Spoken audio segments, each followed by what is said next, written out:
in my neglecting and regretting to sign us up officially with the Jewish Labor Committee for participation in labor on the Bimah Shabbat, I didn't want to overlook the importance of this day, not simply because as a high school student I was a member of the Retail Clerks International Association, forerunner of the United Food and Commercial Workers Union, which was required by my high school job at Treasure Island Foods of Chicago, but because we can too easily overlook the importance, dare I say, sacred nature of labor, work, avodah, if you will, in our Jewish sources.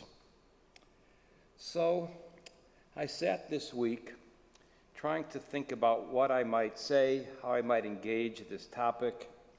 I didn't simply want to rehearse kind of the story of Samuel Gompers and others in American labor. So I did what I frequently do, and now since this is my last year here, now almost 10 months left, I can tell you one of the secrets of how I do what I do when I'm really desperate to figure out. About 10, 11 years ago, in reading a collection of essays by Marilynne Robinson, one of my favorite writers, I read in one of her essays about the writing of fiction. She said that in much what she considers to be really, really good literature, in the first chapter, there are hints of what the entire story is about. And once you finish the book, if you go back and read the first chapter, all of a sudden it makes a deeper, greater sense to you. So what I frequently do, more often than I can think of, I read, when I'm trying to think of what to do, I simply go back and I read all of Parsha Breshit. I go back and read the entire first section of Genesis, which I've come to think really is a kind of overview of the entire underpinning or theology of grappling of the Jewish story. There is alienation, there is exile, there's the great question, Hashomer Achi Anochi, am I my brother's keeper? In some way, the entire Jewish canon is dealing with the sense of alienation from ourselves, the search for home, and what is the response to how we're supposed to interact with one another. So I just began reading Genesis, and I always kind of just simply do it in Hebrew. And what do I come across? The whole thing kind of took care of itself for me. I come across in Genesis chapter 2, verse 5, that the very condition for the creation of plant life in Genesis is the need for there to be a human being to cultivate and tend the garden. Again, no shrub of the field was in earth, and no herb in the field had sprung up, for God had not caused it to rain upon the earth, but yet there was no human being to till the soil. You see, God knew that once God needed a garden, you have to have a gardener. You have to have someone there. So Adam's role from the beginning is to till and keep the Garden of Eden. Adonai took the man and put him into the garden to tend and keep it. Again, and I think an important theme, Adam is not created in the garden. Adam is created somewhere and placed in the garden. This human experience of no matter where we are, we don't feel like we quite belong here. We're kind of someplace else. Marx was right. It's all about alienation. You can go back to my friend here to read all about alienation in terms of Eagleton. So God made us to be workers. Just consider the great prophetic vision which we have here on our wall of Micah and Isaiah. They shall beat their swords into plows and their spears into pruning hooks. The work of violent war will give way to the work of farming, planting, not destroying. This blessing continues in the vision of the prophet Amos, who dreams of the day that the planting will be so good that the plower will overtake the reaper, the treader of grapes will overtake the one who sows the seed.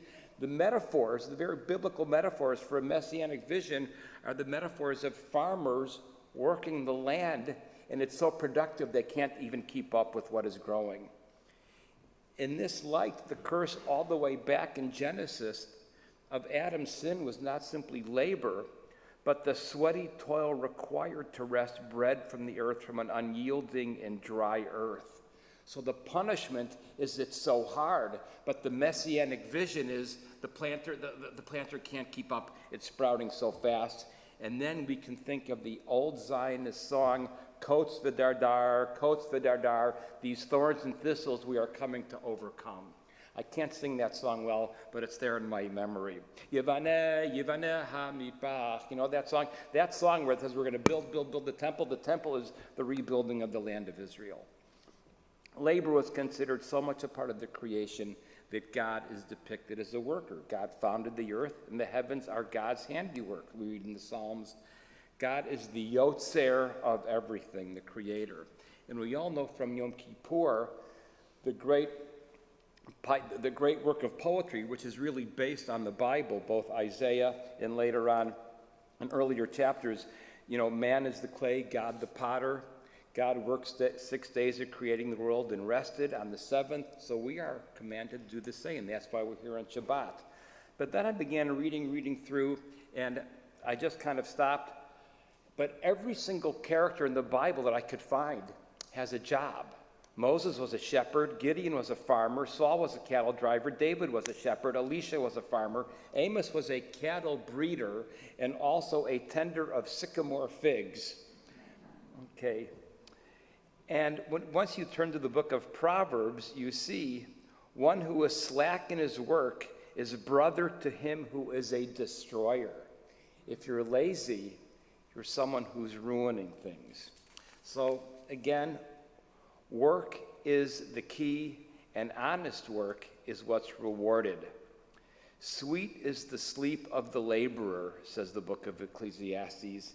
And of course, we come to the book of Psalms, unless God builds the house, its builders labor in vain. The Torah is ever conscious of the wage earner. An employer has to pay the worker on the same day before the sun sets, or else he will cry to God that he has not been paid, and the sin is against you, the employer. And this ruling applies equally in the Bible to Israelite and foreign workers. Finally, the prophet Samuel warns about forced labor imposed by a future king, which leads to the rebellion against Solomon's sons Rehoboam and the end of the united kingdom of Israel and Judah. In sum, the human project is a project of work. Rabban Gamliel ben Yehuda HaNasi, it is good to combine Torah study with a worldly occupation. Labor Day represents American civil religion at its very best. Have a great Labor Day weekend and really try to take a day off. Don't pick up that computer. Shabbat Shalom.